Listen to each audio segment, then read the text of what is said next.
I'm Lenny Henry, and I'm here to perform in a special hometown concert for people just like me. You know, every week for the past 15 years, I've caught the train back home, back to my roots, because, you know, deep down in the end, I'm just an ordinary guy. Excuse me, your ticket, please. Sorry? Can I see your ticket, please? Your ticket, you haven't come off the train. Where's your ticket? Excuse me, what's your name? My name? Yeah. John Cooper. What do you want that for? Could you just hold for a second, John? Hi, Vanessa. Yeah, look, apparently you need something called a ticket to get off the train. Don't search me. Your ticket, your little cardboard thing you buy before you get on the... Could you? Yeah, well, I don't know. Well, I'll ask him. Yo, Jono, what are you asking for this ticket? Single? No, married. I'm in Birmingham at $27.50. Okay. Vanessa, could you send a check for $27.50, please, to Jack Cooper at Birmingham Trainport? Jack heads up the ticket division down here. Uh-huh. I'll ask him. Yo, Jack, what's your fax number down here? Haven't you got any money on you? Hang on a second, I'll ask. Haven't I got any money on me? Well, where is it? Hang on, I'll check. Oh, Vanessa, you're a genius. Look at this mega one. Put it out, bye. Sorry about that, JJ. So, what was it again? $27.50. $27.50. Okay, good. So, what about this? Will this do it? Well, I've been away for a great long time. Coming back home just to stick off my mind. Yes, I'm coming home someday. Our trouble will be over. We'll do just like Here I am in the Midlands where everyone knows who I am.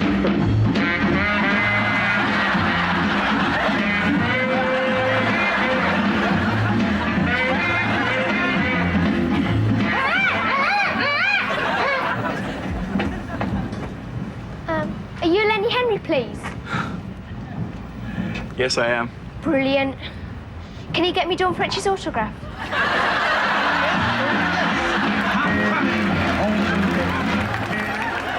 How can they do that? How can they do that to me? That was my primary school.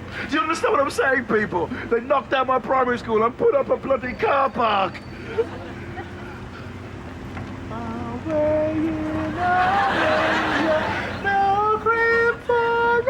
Bastards!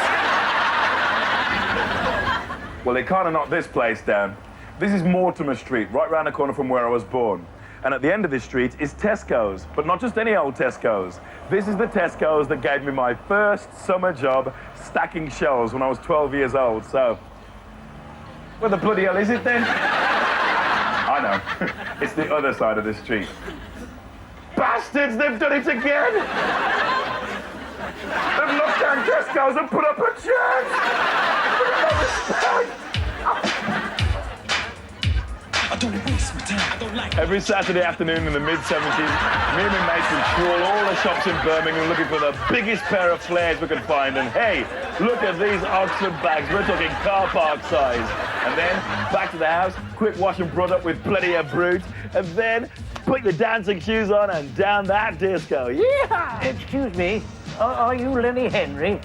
Yes, I am. I think you're great. I'm a big fan of yours. Thank you very much. That's great. As a matter of fact, I've got some very early film of you. You're joking. Well, that's what this is all about. This is a memory lane kind of thing, right, guys? Well, come along and have a look at it. I live just around the corner. Okay, great. Yes. Here we are, yes. 1974. I took this myself. I hope it's not too embarrassing. I spotted you very early, young man, and I've been following you ever since. Yes. I used to work at Denham's. Oh, the big store. That's right, yes.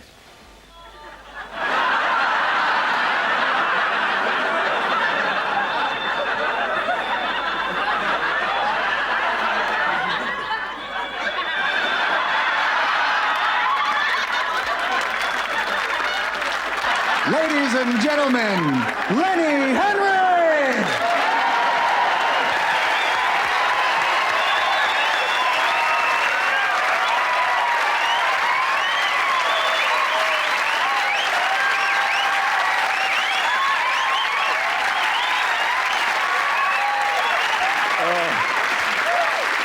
Thank you very much.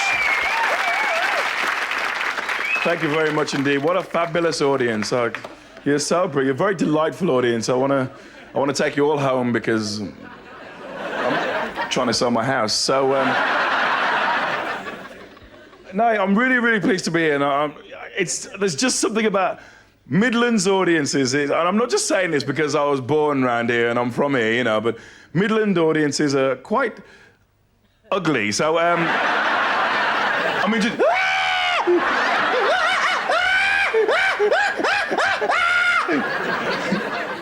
I'm just kidding. So you, the Elephant Man, what's your... Pardon? Murray? Barry. Barry. Oh. There was no consonant there, Barry. You kind of Murray. Oh, this, and what do you do? Engine fitter at Rolls-Royce. You're an engine fitter at Rolls-Royce. How fabulous. What do you drive? Stag. You drive a Stag? Ooh, what, so you just hold onto the antlers and go like this? Fantastic. I bet you don't need a Rolls-Royce for that. Just plenty of hay and broom, off you go. And somewhere to hang your hat when you get to work, Barry. Let's just talk to the people in the really tough seats. Black people, only but black people come to this show tonight. Nice to see you. How you doing, man? Nice to see you. Jesus Christ. Oh. No, it's cool. It's cool. See, just, you know, enjoy yourself. It's really a sad moment. Are you in show business then? Well, get your foot off my stage, guy, because... Honestly, I'm just kidding. Oh, it's such an old one. Old but appreciated, I would have said. So what about you, boy? And the guy here with the... It's nearly a beard, isn't it? It's kind of... It's like straight dental floss to me, but it's... Look at this Jesus. How are you? It's nice to meet a man with tattoos that are spelt correctly. Anyway, I'm going to talk to this bald guy here, but I won't draw attention to it. Oh, yeah, my friend. Look like one buttock just sticking up from the front row. Just a solo buttock on its own. Oh, it's nice to meet you. What's your name? Paul. Paul, and what do you do? Engineer. You're an engineer, great. I love the way guys sit when they come to the theatre. They sit with their legs akimbo. All these guys down the front, they're all sitting with their legs like this. It's like they've smuggled their friends in to watch the show. In their pants for nothing. Look, watching through the flies. This is a brilliant show, this is. Shut up! There's some girls here with big hair. That's a bike pump job, isn't it? God almighty, I bet you need a sunroof to drive here, don't you? You can poke your hairdo through. Hello. What's your name? Katrina. Katrina, wow, great. Can I try your glasses on, Katrina? Thank you very much.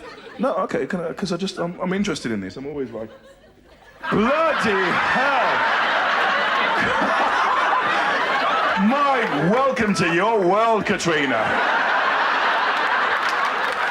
This is amazing.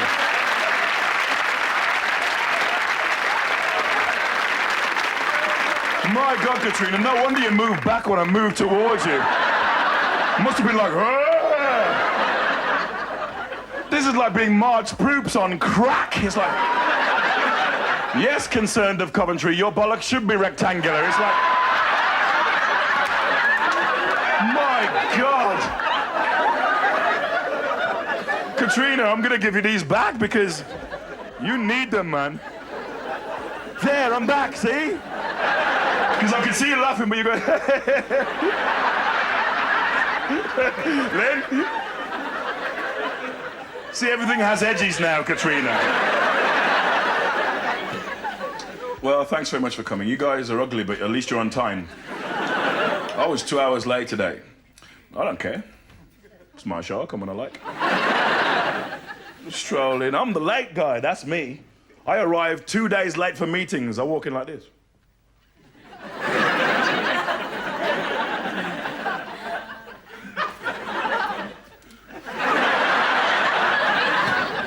Because I don't care, man. I think you've got to be late and go straight in. Don't wait for stuff. I read somewhere that we spend 4.5 years of our lives just queuing up for stuff. 4.5 years? You could be having sex. They could put little booths at bus stops. That'd be good, wouldn't it, eh? The bus had arrived. Could you go around again, pal? Don't be on time for anything. Arrive late, then go straight in. For instance, right, I went to see Aspects of Love the other night. It was brilliant. I was 2 hours late, missed the whole thing. I'm going to miss it again tomorrow. It's the kind of show you can miss again and again.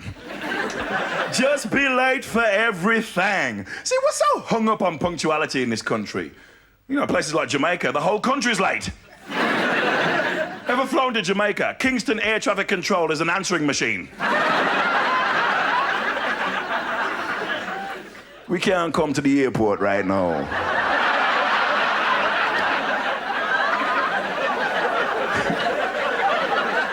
Everybody is at the beach. Please land your airplane. After the beep. And Mandela was an hour late coming out of prison. See? Everybody's late. Mandela was an hour late and it was on TV in this country and people complained because it screwed up a whole evening's viewing. I couldn't believe it. It was on Points of View the next week. People were there. Dear BBC, why, oh, why, oh, why? Was the Antiques Roadshow cancelled for the release of this ex-convict? Yours, disappointed of Downing Street. I mean, there's just no pleasing some people.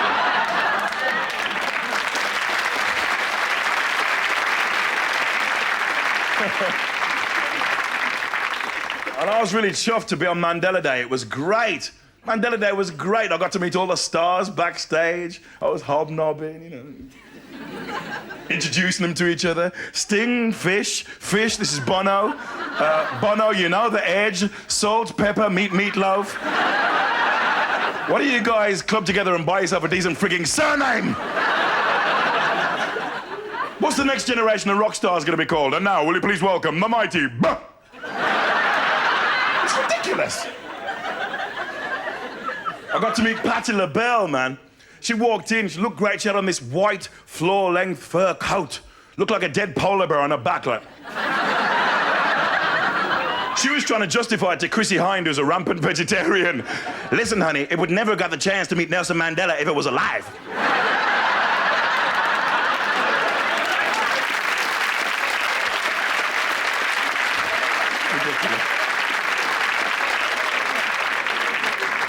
And I got to meet Mandela. I got to meet him. It was the greatest moment of my life. But why is it at moments like this, when it really matters, does your brain get the hell out of your body and leave your gob in charge? I shook hands with Mandela. He smiled at me. I was awestruck, man. I wanted to say something intelligent like, you are the light that will guide your people out of the darkness. What actually came out was... He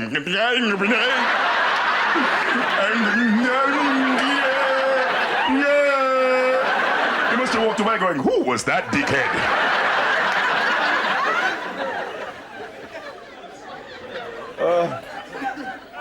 Blew my big chance, man. But I love the music. I'm a big fan of music. I love classical music. Schubert, Shostakovich, Brahms, Beethoven. It's very spiritual to me. I always buy the CD, take it home, unwrap it, sit back in my favorite chair.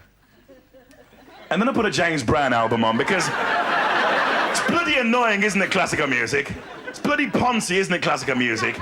James Brown doesn't need some pillock with a stick and a bow tie telling him when to sing, does he? I'd like to see that gig. I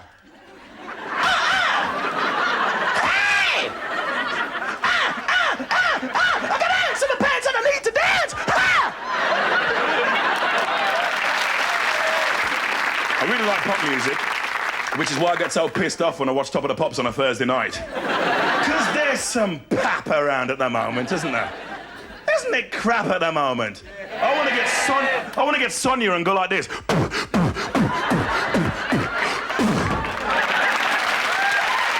you. Ooh, yes. Went to see Madonna, Wembley Stadium. What a great concert, man. She came on at the beginning and it was broadcast live on the radio and she swore 13 times in the first 90 seconds. I bet that was a surprise for the people who tune in for Gardener's Question Time. let's not ask her about the begonias, dear. She sounds a bit cross. And what a show. She humped the bed and she fiddled with her fiddly bits and a big cross came down out of the sky and suddenly we're in church. She's bonkers. Imagine Madonna as a teenager. What was she like, huh? Madonna in confession. Bless me, Father, for I have sinned. I know that, child. Now get your hand out to my pants. I mean, was it like that? Was it like that? What do you think? Well, and I like rap music a lot. I listen to it all the time. Pump up the jam, pump it up while your feet are pumping and the jam is thumping. Look ahead, the crowd is pumping, pump it up a little more. Get your booty swinging on the dance floor. See, 'cause that's what are they talking about? I'm a black man. I don't know.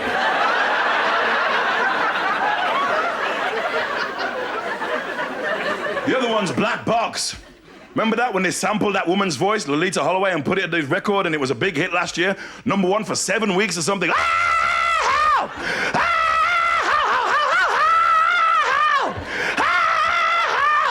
Gotta get up. You bloody would get up if that was your alarm call, wouldn't you? Imagine. Pace yourselves. Imagine setting your radio alarm for 6 o'clock in the morning for work. 6 o'clock comes, you'll be like, be at work in 2 seconds flat. Bollock naked, like.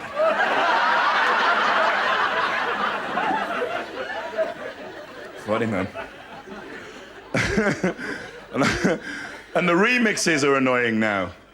The remixes, because the theory is you put some funky beats under something and it's a hit. Doesn't make it any better now, does it? I mean, they can do it with anything now. Ha! Yeah. Ha! Yeah. Ha! Yeah. Ha! Yeah.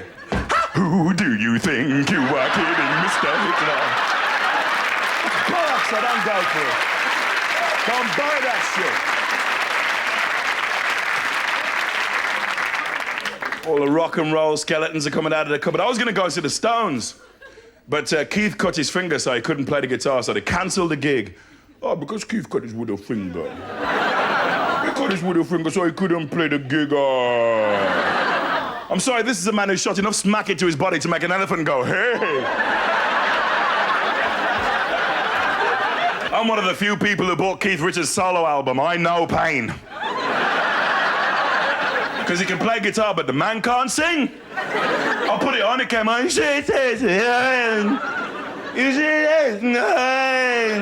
The dog from over the road knocked on the door and said, Len, take it off, please. I'm a dog, I know he can't sing. Boy. Thank God for Prince, that's all I can say. Because if Prince wasn't around, we'd have to live with all that stuff. Prince is my hero, you know, because he's so sexy. He is. I mean, I talked about this before, but the man is pure. He is the king of sex. I mean, Prince is a penis in heels. He is. I mean, let's face it, this is a man who knows how to shag a microphone stand. He does. He does it.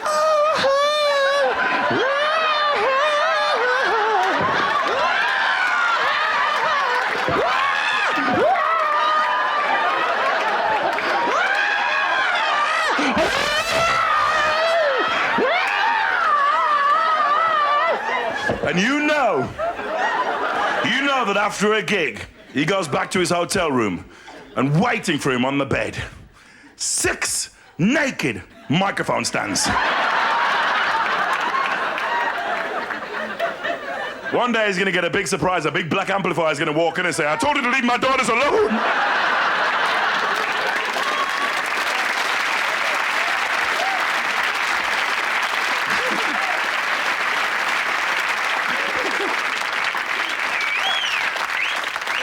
Thank you very much. Time for a holiday soon. I can feel it, you know. I just get a bit tense sometimes, you know, just a bit. tense. You know how you feel when you need a holiday, you know? You go in the shop and there's a young kid there with pimples and stuff and they take a bit too long giving you your change and you start it back like that. Walk out the shop, you know. Walking behind the old people down the street and they're just doddering like this and going, and then walk around them and then, you know, it's time you had a holiday really, you know. Because you're too tense. And when I go on holiday, I like a nice hotel. I don't want 4 minutes walk from the beach. I want to open the door, beach! Open the window, beach! Fall out of bed, beach! I don't want to walk. If I wanted to walk, I'd have bought a larder. I'm serious. And when I hit the beach, it stays hit. Just lie there and take my time. And then I go in the water. Eventually, I do go in the water eventually. And I just take my time, check all around me, make sure there's one lifeguard per person. Make sure there's no little kids splashing around the way they do. You know, piss off, kid. Don't play with that shark. Don't you...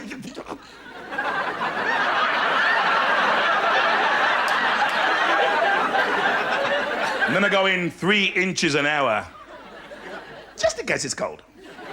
Because guys can't go straight into the water, especially guys, forget that. Guys have to take their time. Women just run straight in the sea, don't they? Guys are like there, you know, 4 o'clock in the morning going, well, still looks a bit cold. And then I do go in right up to my chest, and I always check and look around, make sure those guys aren't snorkeling around, you know, the way they do. Zipping around, being interested in everything that's under the water, you know. Ooh, look, coral. Those are my testicles, actually. Could you... The only place I can really relax is Jamaica. Because you get off the plane and you just, you calm right down. Everybody's so cool and laid back in Jamaica. People have arguments, you know. Look what you did to me, car. Yeah, you're right.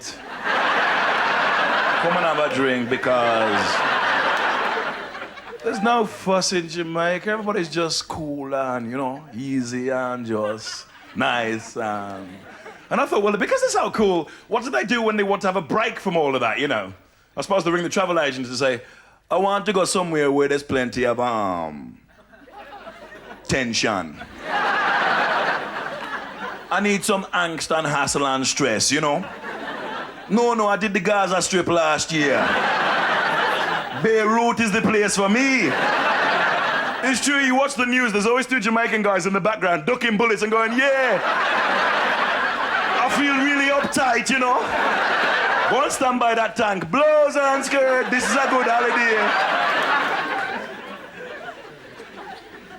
Last time I went to Jamaica was with another couple.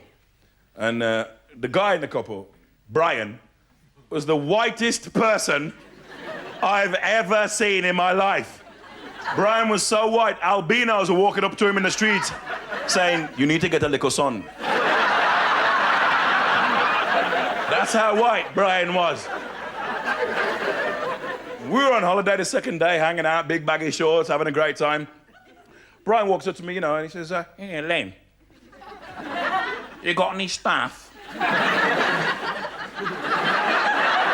I'm going, what stuff? Isn't that what you keep in the attic, you know? Stuff. He's talking about stuff. He's like, you know, come on, you know, stuff.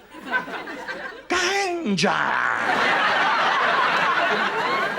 This guy's making assumptions about me because I'm a black man, you know. And I look at him, I said, look, Brian, I don't do drugs. He says, oh, come on.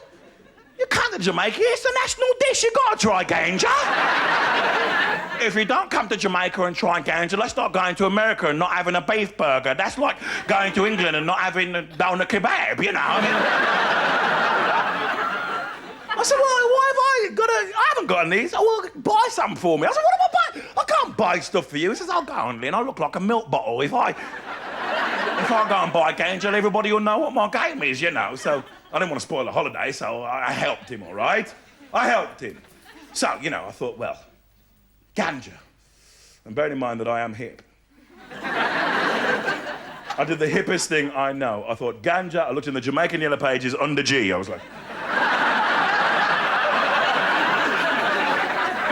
No good. Then I said, right, Ganja hit the streets, right? So I thought, these are my people, I can communicate with these guys, okay? So I'm walking up to people going, "What, me all right, though? Look, And they're going, "You is an Englishman, right?"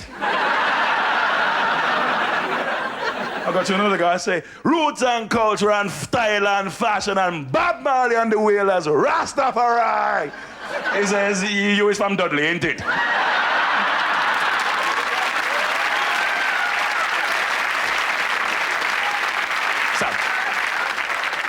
So that's not good. Then I think, right, we sit down, me and Brian, and we go, right, where do drug dealers hang out?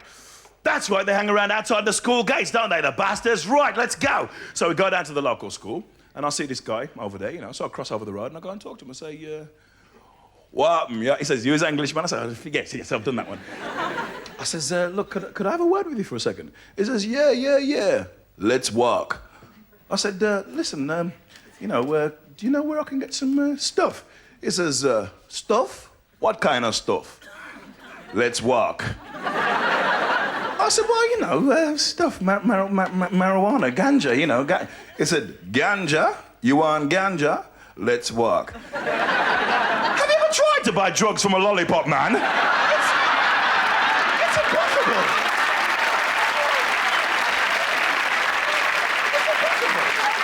You can't.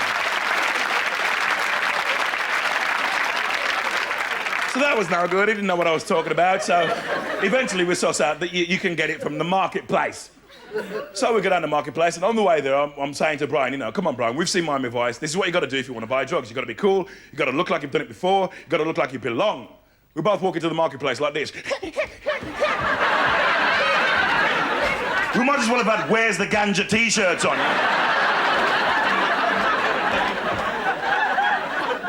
Eventually, we're there lolloping around for hours. This bloke comes up and says, "You want to buy some ganja?" Shh, keep it down. Might be a policeman around. He says, "I am a policeman. You want to buy some or not?" So we follow this guy to his house, right, this policeman. And there it is on the kitchen table, this big shopping bag full of the stuff, you know. So, you know, I'm cool. I look at Brian. I get a leaf, I crumble it in my hand, I smell it, you know, and I look at the guy, I say, "Yeah, this is good. This is pure." He says, "It may be pure, but it's cabbage."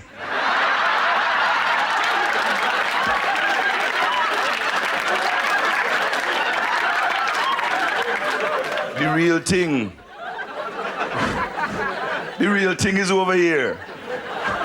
Crazy Englishman. So we do the deal, you know. He says, "How much you want?" And I said, "All of it." So we carry it back to the hotel in the pickup truck. Managed to get it up to the room, you know. Brian immediately lights this mega Boston spliff, you know, whatever that is. And there's smoke everywhere, and being a passive smoker, I'm there going, "Oh, please, God," like this. And suddenly this old Jamaican cleaning lady just barges in, because they don't knock. Old Jamaican cleaning lady just barges into the room and looks at us accusingly and starts going like this. And I was so ashamed, you know. I thought, "Oh, God, what am I doing? What about if we've been nicked, you know? What's the matter with me, you know? She looks just like my mum." And she looked at me, she said, "Why you buy that stuff?" "Eh?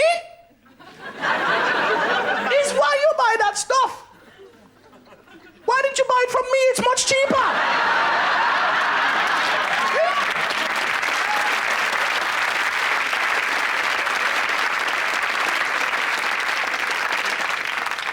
"Because you people, you tourists, you always buy too much and leave it behind in the hotel room, so we just collect it up and sell it much cheaper. We just sell our food downstairs." And it was true, which is why whenever there's a hotel fire, the whole town surround the building, like, make sure the fire brigade can't put it out, you know. Move it. Yeah. The neighboring villages there going, "Don't keep that building to yourself, you know. Pass the building on the left-hand side." Oh. Great audience. It's great to be back in the Midlands. Every time I come here, you know, it's really weird because I'm coming down the M6, and as I get nearer to Birmingham, it's about junction 5, my voice starts to go, "Ooh, turn it on to Beacon Radio." Because when you're in London, you adopt this kind of mock It's not cockney, but it's like, yeah, you know, you're on the phone, you're talking to people, and it's very kind of, you know, you slip into this kind of jive kind of thing. You know, we get about halfway to the middle, as I'm by Fort Dunlop, I'm going, oh, it's great round here, isn't it? Look at the chimblies. I go and see my mum, and it always reminds me of what it was like when I was little, you know. And basically, because mum and dad and everybody were out at work all day, it was my job to look after my younger brother, Paul. So all I heard all day was, what your mama is about this? Mama's gonna kill you when she hears about this. I'm gonna tell Mama. That's all I heard all day, every day. Especially during the summer holidays. And I used to try and, you know, I'd look after him, but he would always walk in like a few feet behind me while I was with my older friends, you know, trying to be hip, you know, talking about music and girls. Meanwhile, he's behind going, I'm gonna tell Mama. Going to that mumbling, moaning, you know, that kids do. With the two silver lines that are perpetually there. Remember when you used to cry and a balloon would come out your nose? That's what my brother Paul was like.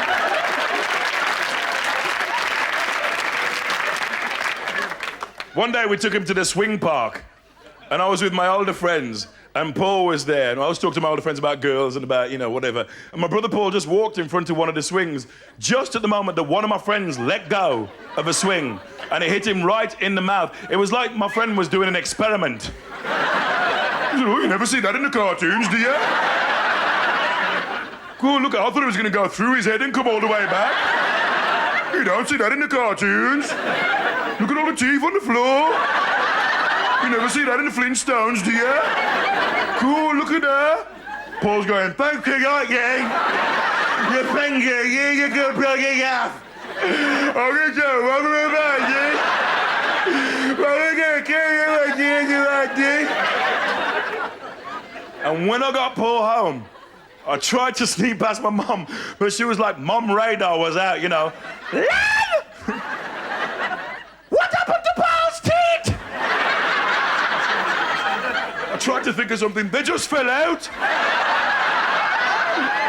We must have walked past a nuclear power plant or something. They just fell out. I'm going to kill you! I was always getting into trouble for different stuff. One of the main things that I remember from my childhood was the fact that I was very inquisitive, about 9 years old, very, very inquisitive. And I was really interested in sex, you know, very, very, you know, always reading about it, wanting to know more, asking questions about it. And I nearly burnt the house down because of sex. Too nosy. I'm down in the cellar, I'm 9 years old. I'm scouring my brother Seymour's incredible collection of cheap and nasty paperbacks. I'm looking for dirty bits, but I'm not having much luck.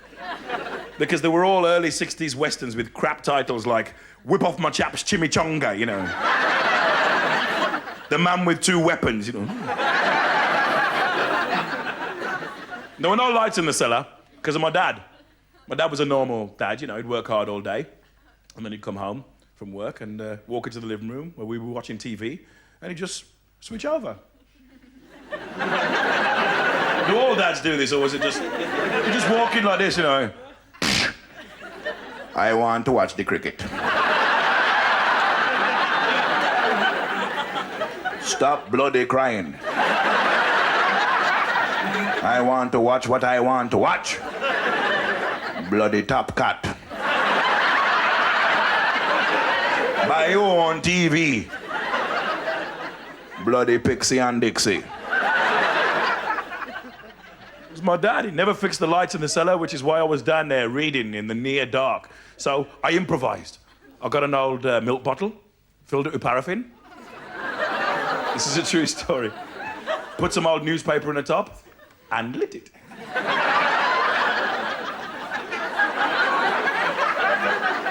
I called it a lamp.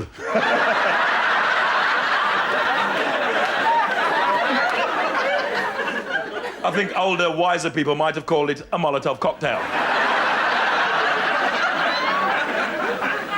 So I put my lamp on what I imagined to be a coffee table, but is actually the corner of the crate where all the Tinder dry books were.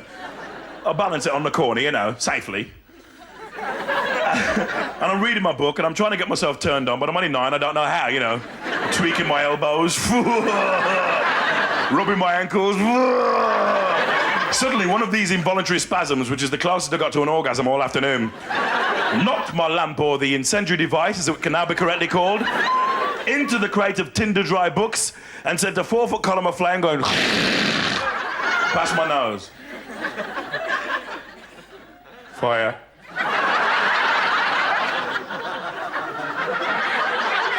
Every bloody where. I was a bright child.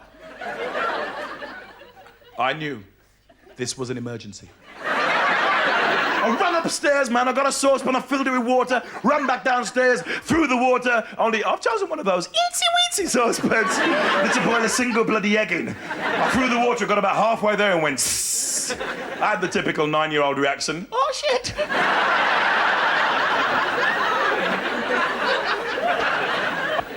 I become a little uneasy.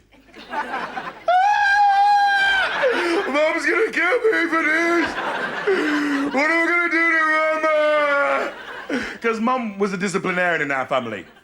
If I hit my sister Sharon, she went, BAM! You mustn't hit people. If I fell off a high wall, she'd hit me out of compassion. What if you got hurt? What if you got hurt? I would have to explain to people that it wasn't my fault. I'm not lying. Am I lying? No.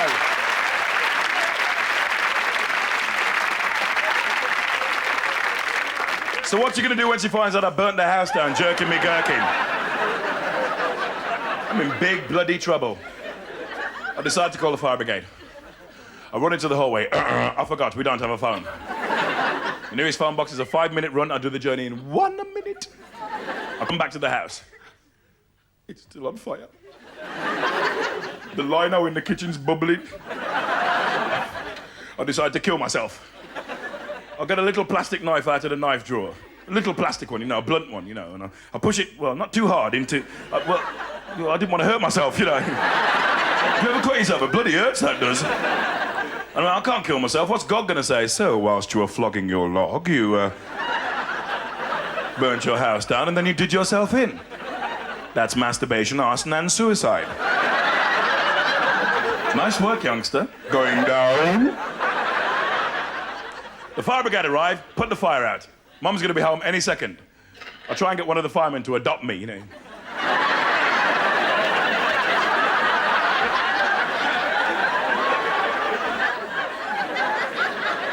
No good. I think that actually puts them off and they leave really quickly. I decide to run over to the park, stay there for 9 hours. Hoping a big Rottweiler would drag me away in its teeth, you know. Doesn't happen. Gets really dark. I decide to make the long journey home to face the music. I trudge home really slowly. You know how slow you walk when you're in trouble? Like?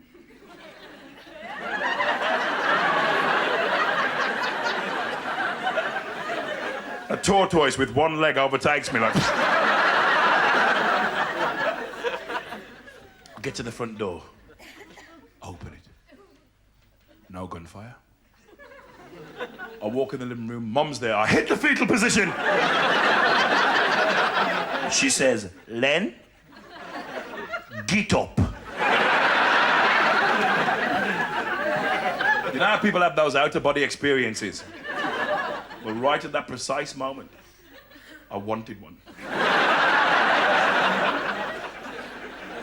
She grabbed me, I went, oh, shit, it's the Jamaican death grip. Oh, God. Well, it's okay, I've had 9 good years. We start logarithms at school next week, it's probably a good time to die. After a while, I realised there was no pain. She wasn't strangling me, she was just hugging me. She said, Len, go to your bed. That was it. She just let me go. She never punished me. She didn't hit me. She didn't touch me. I was walking to bed like this.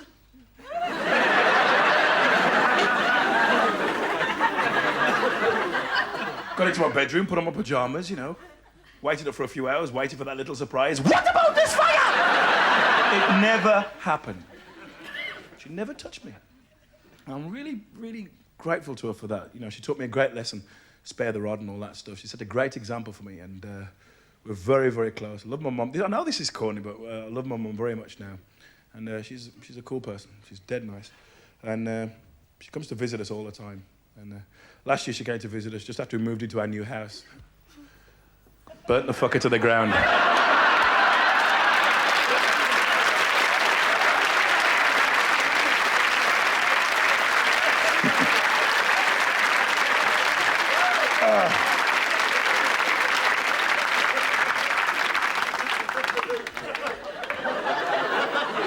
That was because of sex, you see. My first physical encounter with a member of the opposite sex, a girl, was at the Dudley Odeon. Back row, Saturday morning pictures, arm round, like. Waiting for the lights to go down. Smile with anticipation.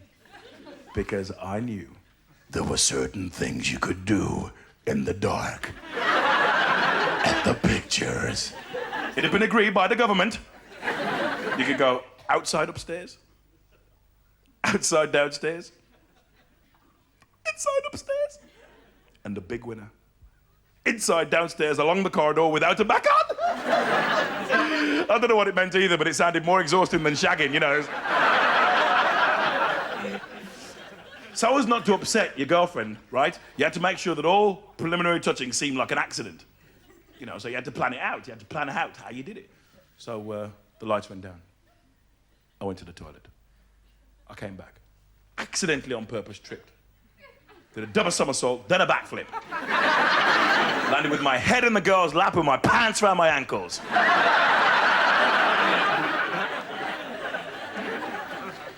After an appropriate wait, 8 to 10 minutes, I said, oh, God, I'm so clumsy. I'm really sorry. My date shouts from the back, I'll bet you are. That's not your row.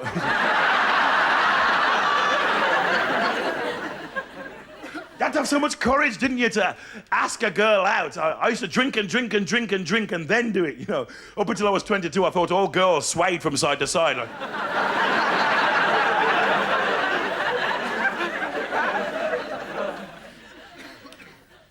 I used to go out with white girls. I didn't mind. I used to like going to their houses for supper with their parents.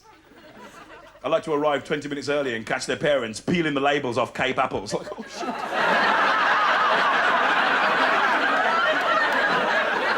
Then I'd walk in the living room and Zulu would be on the television. They'd switch it off really quickly. It's for grandfather, you know. Then I'd sit down at the dinner table and they'd talk to me like I was deaf, you know. So do you eat chicken then? This is what we call Yorkshire pudding. So what do you normally eat when you're at home?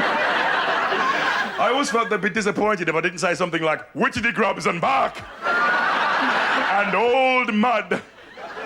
Bring me the virgin child now.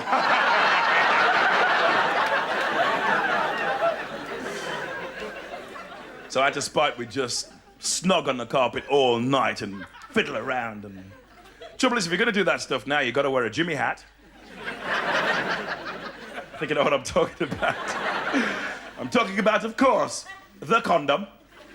The guys who annoy me are the ones who say, I don't like condoms, it's like having a Wellington boot on your willy. What I want to know is, how does he know what that feels like? Must be murder on a date with him, you know. Hang on, love, just gonna put the willy on.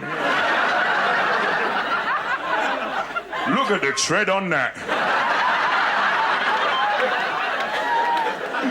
This will baffle Scotland Yard.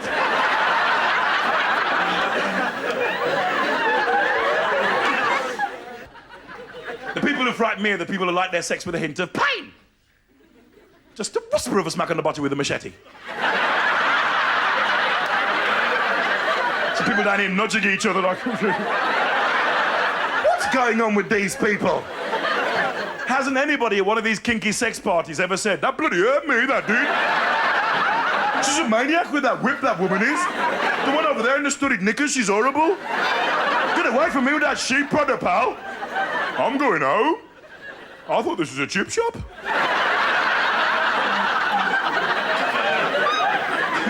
People have always been obsessed with sex. Right back to biblical times, Adam and Eve. Adam was desperate. This is a man who took out one of his own ribs in order to eventually play hide the sausage. One of his own ribs. Imagine if you could do that today. Can't get a date for the weekend? Rip out a piece of chest. Of course, lonely, ugly guys that have trouble standing up after a while, they'll be like... I may not look too good, but at least I'm knobbing.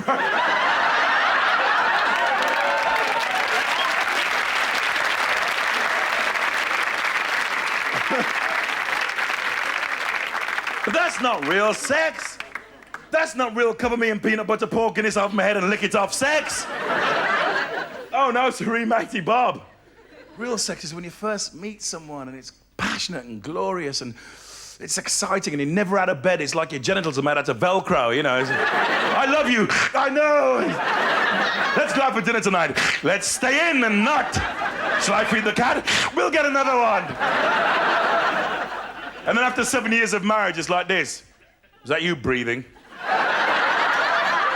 Well, stop because it's pissing me off.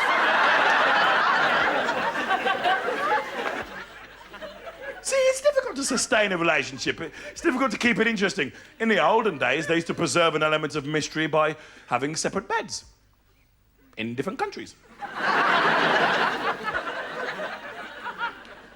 See, what you got to learn is, and what I had to learn is, relationships are nothing like the films, all right?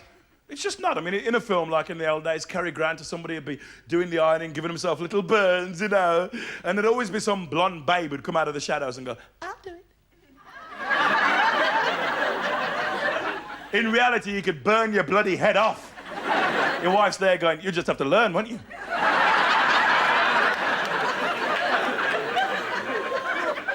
I want to see working couples portrayed realistically in the films at bedtime. Knackered zombies in search of cocoa. And the biggest share of the duvet. And if anybody mentions sex, the other one screams, do you know what time I gotta get up in the morning? No, you put the bloody light out. I don't care how long it's been. And get that basil brush off and give it back to the kid next door. That won't work with me this time, matey. When I moved into a flat with my then girlfriend for the first time, I realized very soon that I was terrible at everything around the house. Couldn't fix anything at all. I was useless. You know, the only thing I was good for was reaching for things. Say, get that pot down. I go, all right, dude. Say, get that one down as well. All right, dude. We'd have dinner parties. She'd show me off. Do that thing you do. I go, all right, dude. Yeah. See, I'm one of the guys, I can't do anything complicated. I don't think men can do complicated things, which is why we don't have multiple orgasms.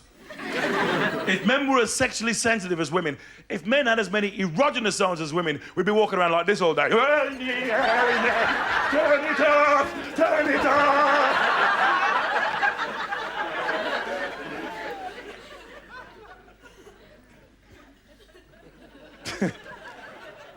It's very difficult indeed. It's nice though in the end. I've got some tips. Got some tips for those of you who are trying to keep it going. For the ladies, you know. The best time to ask a guy anything, to get a man to agree to anything, is before sex, during foreplay, when you're nibbling the lobe of his ear and stroking his back and working your way down. Ask him anything. He'll agree. Can we get some new central heating? Can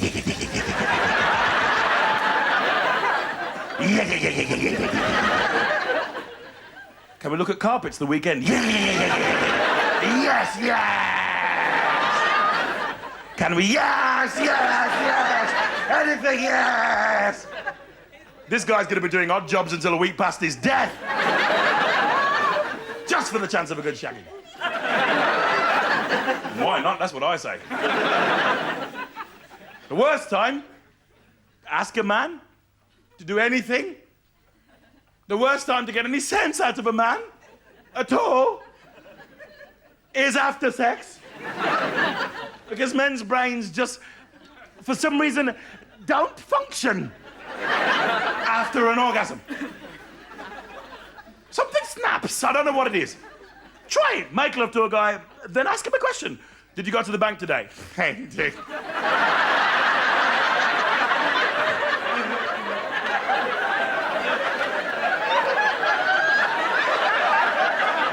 If you don't deal with those papers, we're going to lose the house. Hey, Dick.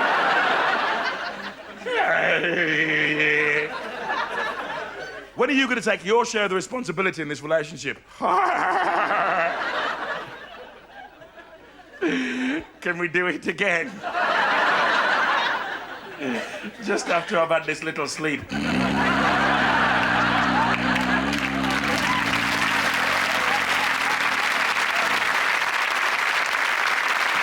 Thank you.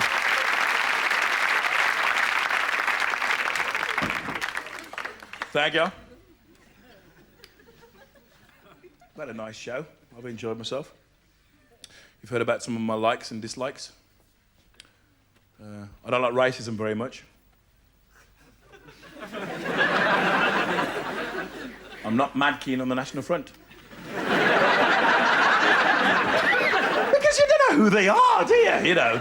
I mean, if you look out your window, right, and you see a guy on a horse in a white sheet with a pointy hat, carrying a flaming cross, you can be pretty sure he's not the Avon lady. The National Front, they haven't got a uniform, so it could be anybody, the butcher, the baker, and it probably is. And I came into contact with these guys about 6 years ago. Something happened. One of the quality papers printed my address, just in case I got amnesia and forgot where I lived, you know. Oh, thank you. My house. And me and Dawn came back. That's my wife. My wife and I came back from some big thing. And I put my key in the lock, and I looked up, and I saw NF smeared on my front door in human excrement. Don't ask me how I knew. It was probably instinct.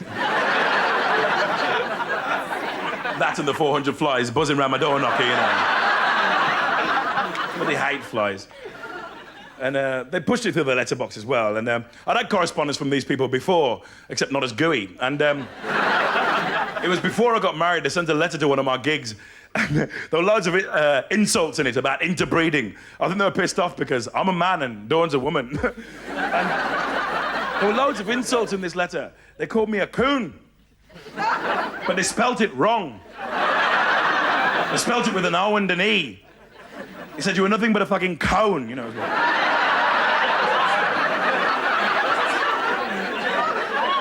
I thought, wow, these guys are extremists, you know.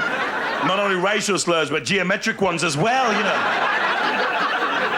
I imagined them writing it at home, you know, fucking triangles. You come over here with your two equal sides, stealing our women, taking our jobs. They're nearly as bad as the dodecahedrons, but at least they make a decent curry. So I'm standing on my doorstep, you know, upset. Not at the message, but at the method of leaving the message. I mean, if I come round to your house and you're not in, I'll write a note. Slip it under the door. But these guys had to be that little bit extra. But I wanted to know the chain of events, you know. How do you plan something like this? I mean, is it, you know, do you crap at home and bring it with you, you know?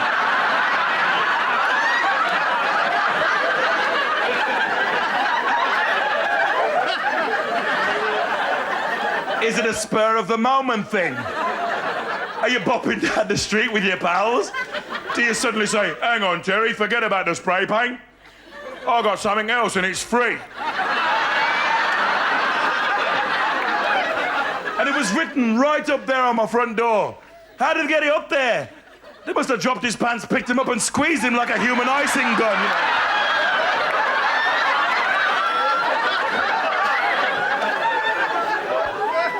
Thank you very much. Good night.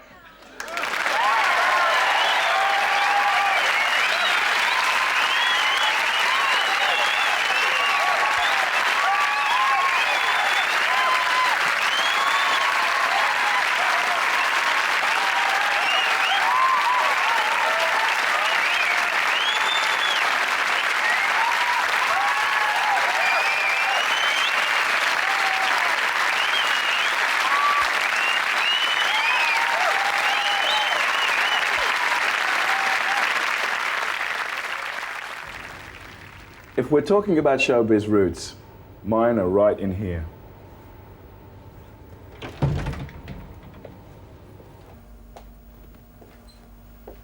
You know, old programs never die. They just end up in the archives. 15 years ago, I was lucky enough to win a talent show called New Faces. I guess that's where it all really started for me. And I guess this is where I have to say goodbye. Roll it, Steve. Here's my most recent poem that I wrote while I was waiting for Joe Bugler to hit me.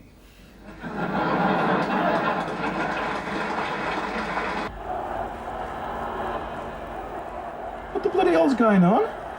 Sorry, Lenny. Looks like somebody's typed over it, mate. But that's terrible. It's a disgrace.